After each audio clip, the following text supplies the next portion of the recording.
En fait, ils nous ont vraiment mélangé. C'est comme le royaume de Méli. Dans la carte, le royaume de Méli, c'était quasiment le Gabou. Voilà où le royaume de Méli se trouve. Tu vois, non?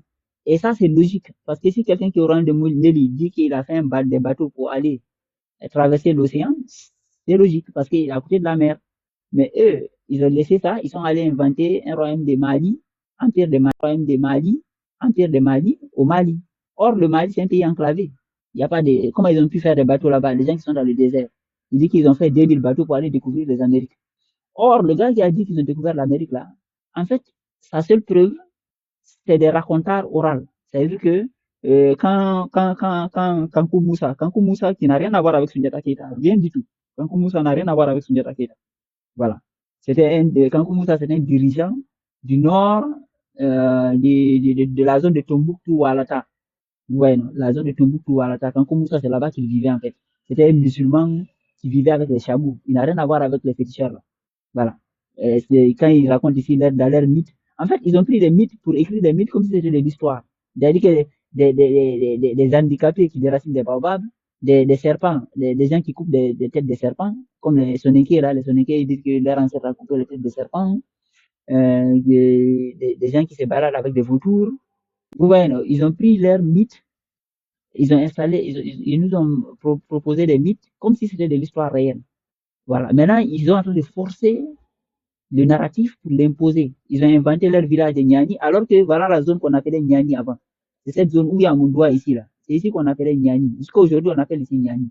Mais c'est une zone habitée par des peuples, en fait, ici, au Sénégal. Il y a la zone de Bundu ici, il y a le Fouladou, et puis il y a la zone là qu'on appelle Niani vers ici. Ouais, non.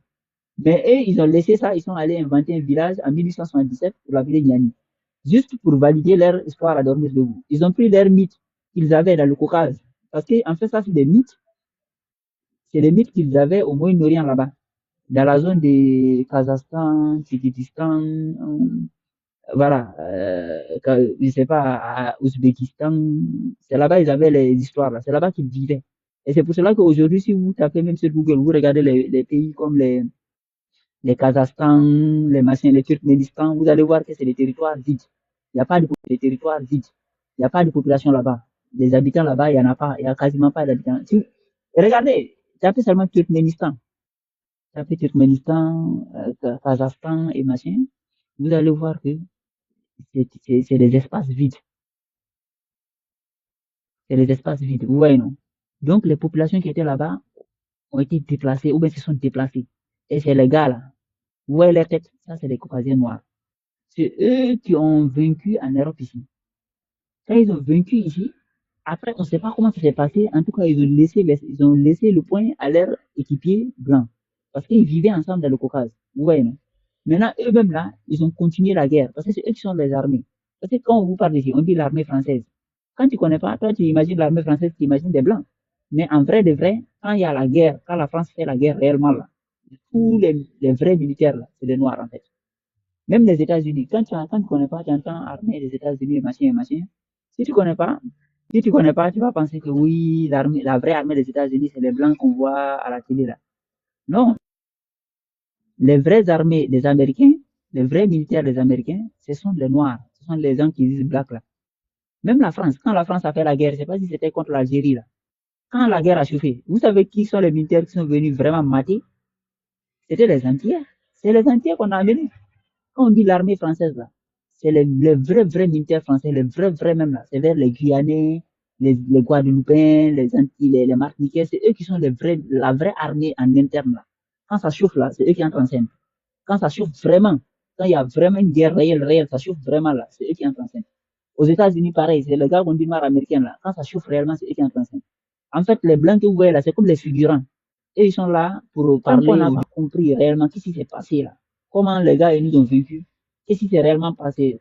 Comment on est arrivé à la situation dans laquelle on est là. On ne pourra pas vraiment sortir. Et on voit que ça devient de plus en plus compliqué. Mais il faut qu'on commence à comprendre vraiment le schéma, comment tout ça, ça s'est mis en place. Voilà. Donc, première chose, les gars, là, quand ils disent que la France nous a colonisé, l'Allemagne nous a colonisé, c'est pas vrai. En fait, c'était l'Empire ottoman qui nous a colonisé, mais en ce temps, la France et l'Allemagne et voilà, et l'Italie, tout ça là, c'était sous le pouvoir de l'Empire ottoman. Vous comprenez, non? C'est là le truc. Voilà. C'est-à-dire que l'Europe même c'est comme si tu colonises un pays et maintenant, à partir du pays que tu as colonisé, tu vas coloniser encore un autre pays. Ouais, non. C'est un peu comme ça. Voilà. Donc, ici, par exemple, ça, c'est où ça?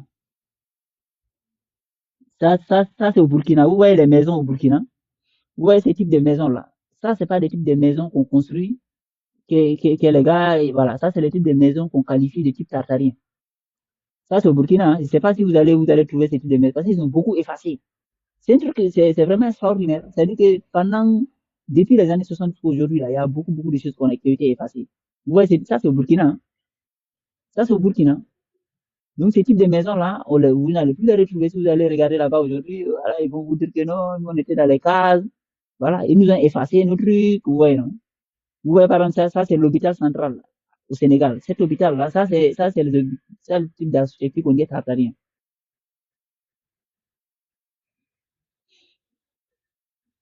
Donc, les gars, ils ont inventé de l'histoire voilà, pour mélanger le temps, pour faire passer les choses, comme si c'était loin dans le passé et tout et tout.